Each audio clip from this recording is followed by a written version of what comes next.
to get more into the disabled rabbits portion, we're going to talk a lot about paresis and paralysis and what we can do to help out rabbits with this particular issue, because this is something we see quite a bit in rabbits.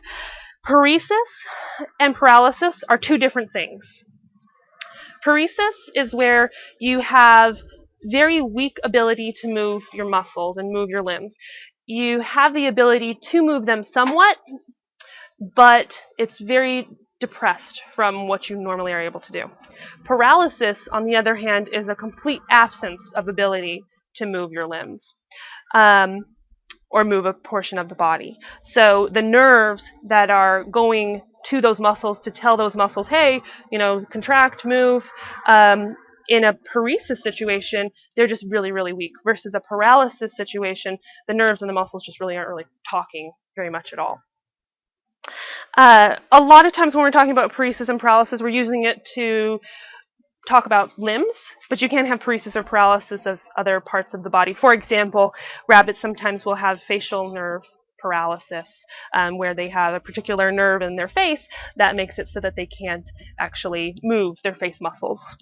That we will see occasionally with them. But in regards to this talk, we're going to be talking mostly about limbs. So if we have really weak movement of limbs, if we have a complete inability to move limbs on our own, there are certain complications that we'll run into with this. Muscle atrophy coming up again, because if you don't have the nerves talking to the muscles, there's nothing stimulating those muscles to do anything, so they're going to kind of shrink down in size.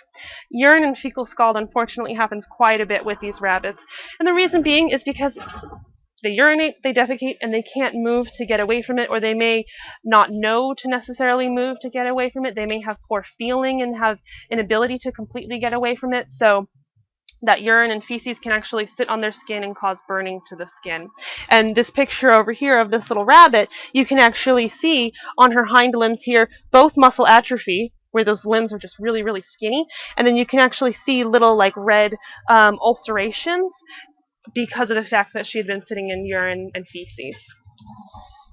We will also sometimes see urinary bladder disorders with rabbits that have paresis and paralysis, and the reason being is because most rabbits that have paresis or paralysis problems tend to have problems in the back limbs. You certainly can have a rabbit that has problems with the front limbs, but the back limbs tend to be more commonly a problem.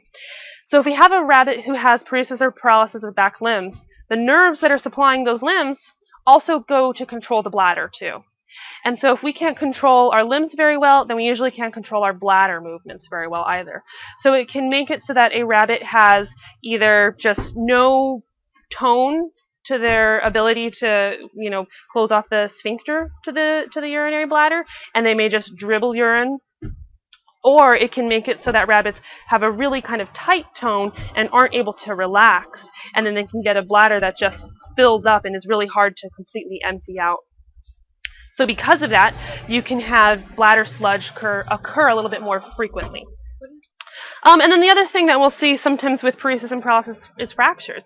If a rabbit can't move its hind limbs well, or can't move them at all, or even can't feel them, sometimes they can get them stuck in different things that they're not supposed to. They may move, and rabbits are extremely fragile when it comes to their bone health, and they can break quite easily.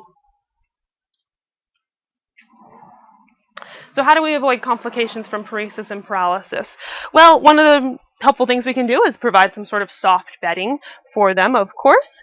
And one thing that I want to let you guys know about, if you do have an animal that is paralyzed or has some sort of paresis issue and does, urinate a little bit more frequently on itself, one way to really help keep these rabbits clean is to have a little bit of a different litter box set up than the traditional litter with hay on top. One thing that we've seen that seems to work really nicely is having a litter box that has Carefresh or some sort of absorbent litter on the bottom, and then having a wool padding on top of it.